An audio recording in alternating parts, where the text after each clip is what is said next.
Making my babies proud, wanna cop my mama a house. Coming straight out the south, got enough juice to end the drought. Yeah. I buy like 23. Won't fall again and I put that on me. Yeah. I feel the way, my heart all on my sleeve. Yeah. That's why I had to put my wrist on freeze. Coming for the win, can't take another L.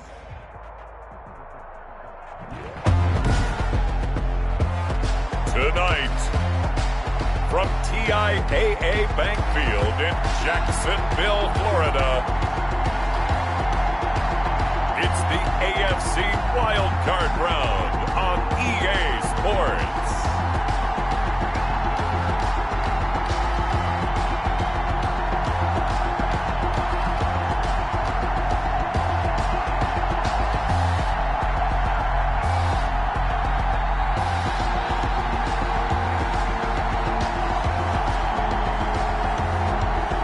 The Jacksonville Jaguars taking on the London Black Knights. Something we've only seen less than a handful of times since this franchise was born back in the 90s, and that's Jacksonville hosting in the playoffs as we welcome you to TIAA Bank Field.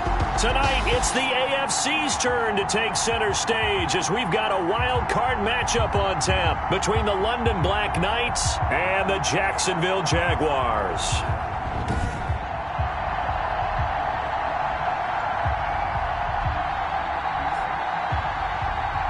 With Charles Davis, as always, I'm Brandon Gaudin. Charles, you talk about storylines in this one. I think it begins and ends with our two quarterbacks, certainly two of the best in the business. And nowadays, I don't think you can get by for long periods of time without a top-flight quarterback. The way the game is played, with all the responsibility he has and how the game flows through him, if he's not on the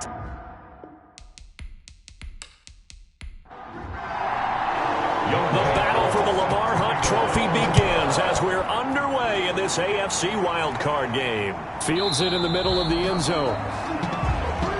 And they will elect to not bring this one out as our first drive will begin at the 25. So here's the first drive now for the Jags. And they will be led out by their 6'6" quarterback. And he comes into this wild card round off of a really good regular season, better than 30 touchdown passes. And he said he feels like he can take some shots against the secondary. In fact, in our meeting, he said not only can he take shots, he expects to do it early. And right away, they're going to stack him up right at the line of scrimmage. Calling no gain on the game's first play. And it's second down now. No gain on the play. Brings up 2nd and 10. At the 25. And that is incomplete. A lot of force bearing down on him there. He could not hang on. It's third down. Incomplete. On third down, he'll drop to throw. He's going to flip one out here to his running back. And he's going to be brought down short of the first at about the 31-yard line. Their opening drive here is going to result in a punt. They got 7 yards there, but not enough. There's an example of good situational football being played by a defense. They understood where the third down play was, the down and distance, and made sure that they didn't get anywhere near that, bringing up fourth down. Yeah, they were sniffing out that marker, didn't want to let him get close to there, and now a likely 3 and out to start. Yeah, I love the way they rallied to the football and got to him and made sure he didn't give up much run after catch. Now Jordan Berry on to kick this one away. Back deep, Antonio Brown.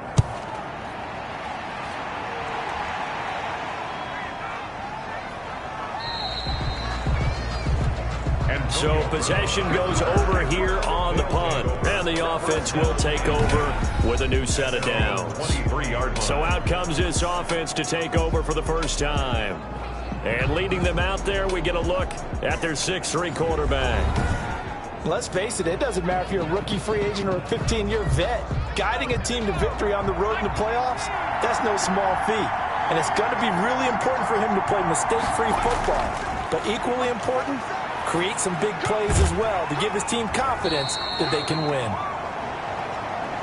That catch good for only a couple. So 2nd and 8 here after the pass play for 2 yards on first down. All defenses worry that whenever anyone catches the ball and has a head of steam come out of the backfield, it could turn into a big play with missed tackles or he runs through people. But they were right there waiting, and they stopped him for a minimal gain. Brandon, all things considered, They have to feel pretty good about getting that type of a gain, considering the blitz that they just had against him. And he's going to have the first down at about the 38.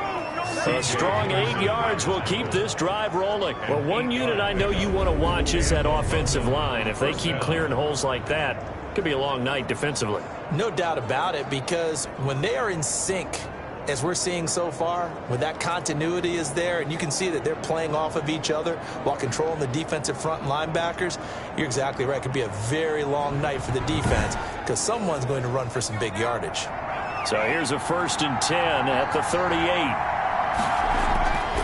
Now a shotgun snap as they'll look to throw. He'll get this to his tight end. It's Jonnu Smith. And he'll be taken down, but not before he works it past the 50. Give him 14 yards that time and a fresh set of downs. Now a toss left side into the hands of his tight end. And he's corralled, but not before getting it inside the 35. 13 yards as they've got the connection working. His second catch in a row, first down. Now that'll be tipped and intercepted. Picked off near the 29. And he will bring this all the way back out to midfield. This interception will go on the record of the quarterback, but as a receiver, you've got to understand where you are in the field. Middle portion, you know it's going to come in hot. Square your body to the quarterback and be ready to make the catch. Now this offense ready to head back out there. I guess you could say they're kind of fortunate to be in the position that they're in, able to host as a division champ, because it's really one of the weakest divisions in the NFL. And there's often the discussion every time, right, that 4th seed, should they actually be hosting? Because sometimes it turns out that division winner has a lesser record than wild card teams that get in, and some people think that'd be a more fair way of doing things. But I got to tell you, I personally like it. The winning a division title, I don't care what the division, how it's run. Look at this, middle of the field, a breakaway. Touchdown, Jaguars. A great play there. 39 yards. And the Jags have taken the early lead. And there the counter play proves successful for the touchdown. What typically makes a counter play in general successful, Charles? Well, what you're trying to do, Brandon, is to get the team moving in one direction, meaning the defense, get them going in one direction and then wall them off with your blocking and bring it back in the other direction. That way, you don't actually have to punish them with your blocking. You just position them. And if you have any kind of a good back, he'll take full advantage of it and gain good yardage. Extra point tacked on by Lambo. And it's now a 7-0 game.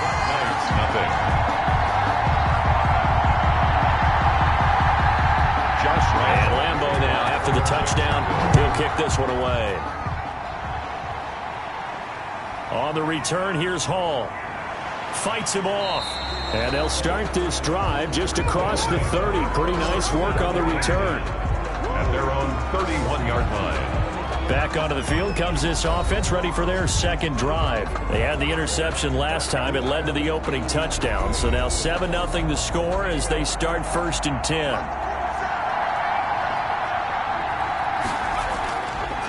And he'll give it here to his running back. And he'll work this one up to about the 38. Now whistles here, and we've got a man down. Man down on the field. While the trainers take a look, we'll step aside.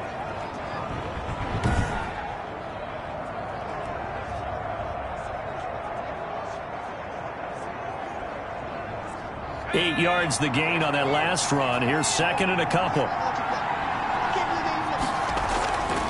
From the shotgun now, here's an inside give. And he'll be taken down, but not before he gets into enemy territory. 12 yards there and a first down. He's across midfield to the 49-yard line. A gain of 12. And from the shotgun now, here's an inside give. 2 yards on the carry there. It'll be 2nd down. Counting down toward the midway point in quarter one. Whenever we talk about the best strong safeties, one word constantly comes up, and that's instincts. Being able to diagnose run or pass and make the appropriate moves. He crashed down hard there. He was ready for that running play. And it's 3rd down. On 3rd and short, they'll try and pick it up through the air. And on the catch right side, this is Sanders. His first catch of this wild card game, and it's good for a first down. We've seen quite a bit of the short passing game here early on first quarter, haven't we? We have, and I think it works a couple of ways for this team because, number one, you throw the short game until they stop it. And if they're not going to stop it, you keep throwing it, and occasionally you'll break a tackle and turn it into a bigger gain.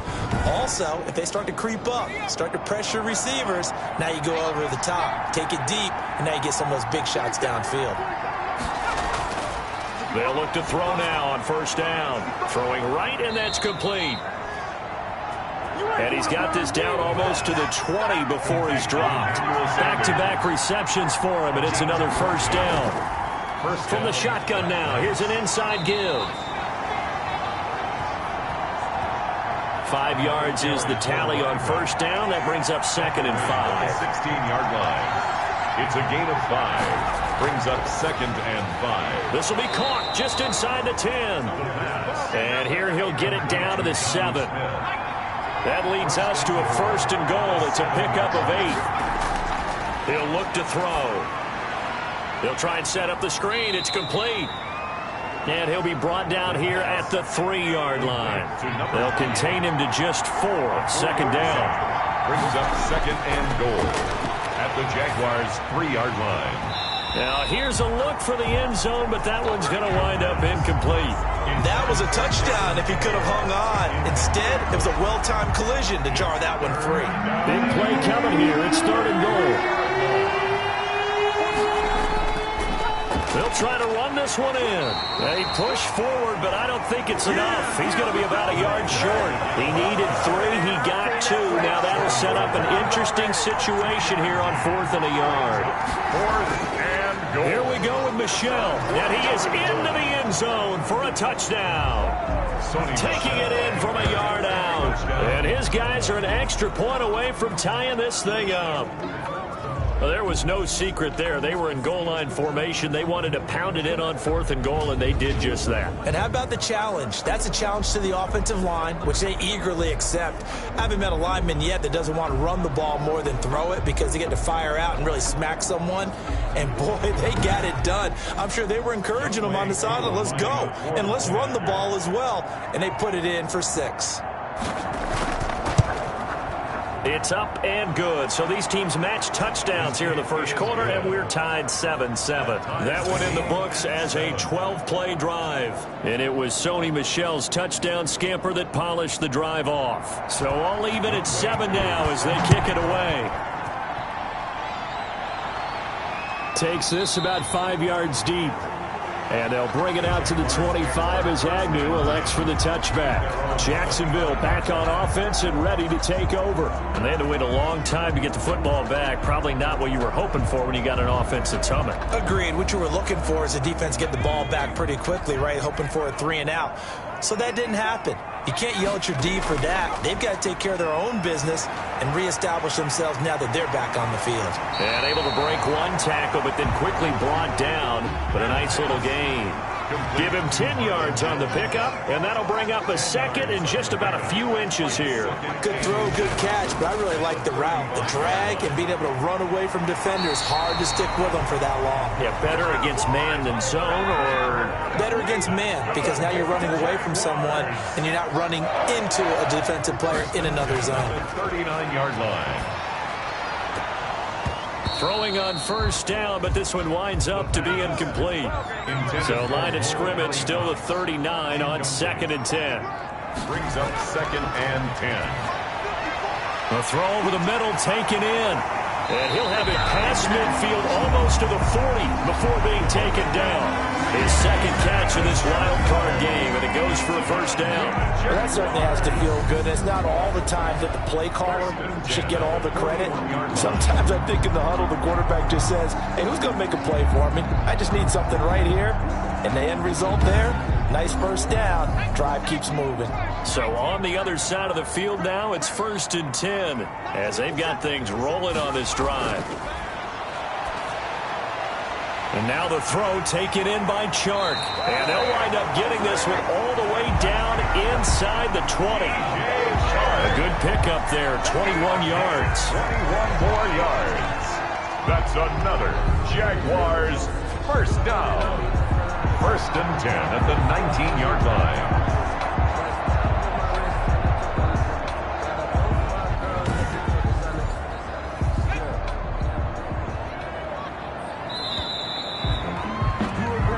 These two teams all tied after one. Score tied 7-7.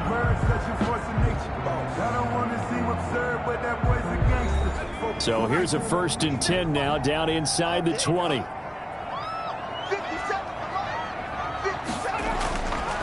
They'll look to throw again. Throwing for his running back, and he's got it complete. And he'll go down here at the 12-yard line. Give him 7 on the play, and it'll be a second down. Brings up 2nd and 3 at the 12. From the shotgun now, here's an inside give. And now they're inside the 10 as he's brought down at the 9. It's a 3-yard pickup, and that sets up a first and goal. 9-yard line. From the shotgun, he'll look to throw. Oh, the ball comes out on the hit, but they'll say it's incomplete. Well, Brandon, we see why it's a team game there, because there's a sigh of relief that they just released defensively. If he's able to get that one away, that's likely a touchdown. But instead, that pressure from the front got to him and forced the incompletion. You're right. He had him open, just a split second too late on the release. And he's going to be brought down just shy of the 5 at the 6. Only 3 yards there on the completion. That'll lead to a 3rd and goal. That's a good job there by the corner. We do talk about this a lot, that a lot of corners see their job. And that is caught. Touchdown, Jacksonville. LaVisca Chenault there to make the grab. And the Jaguars have taken the lead. On those slants, everything happens so quickly. What makes it work? The timing between the passer and the receiver. In this case, a slant route ordinarily is probably about 3 steps before you go on the slant. In this amount of time, I think it was a 2-step deal. Boom, put his foot in the ground and got inside for the pass. Got inside for the pass, got inside for the catch and the score. And 10. There again is the running back as he trots onto the field. He's been good. They've utilized him well, but they're losing here in the second quarter. What might they change offensively? I think that what you try and do is expand how you get the ball to him a little bit. Get him out in open space, maybe swing the ball to him. What's that they used to call it in the West Coast offense, the long handoff? Yeah. Serve as your running play that way, as well as continue to feed him the football. Some of these runs now may pop bigger later in the game because of the effects of running it. Sometimes people, after a while, they don't want to tackle him anymore, or they get tired, or they get out of position, or he runs through tackles. Continue to feed him the ball. He's having that kind of game. Yeah, might they get him the ball in some space in some different ways here. Over the middle to Smith. That one, a first down pickup of 8. And 8 yards pickup. First down. Now a handoff here to his running back. And he is going to lose yardage here. That's going to wind up a loss of a full 3 yards on first down. The best play callers in any league know how to break their tendencies. They study themselves, they self-scout, and they realize most of the time you don't call a draw play on 1st and 10. So every so often you insert that play just to make the defense think, even if it's not successful.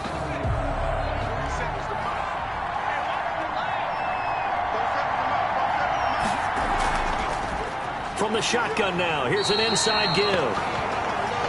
Absolutely nobody fooled there. He's going nowhere fast as he's stopped behind the line of scrimmage. When a draw works, it can be a thing of beauty. But when it doesn't, oh, it can be ugly. And in this case, loss of yardage ugly. 3rd and 15 here after the 1st and 2nd down plays went in the wrong direction. Now they'll throw here out of the gun. And the Jags get to him as down he goes. Malcolm Brown at 3 bills and some change comes in to drop the hammer. And, partner, it's safe to say that the secondary really contributed to that sack. Yeah, nickel set, 5 defensive backs. They covered everything. Nowhere to go with the football. But my question is, why didn't he throw it away?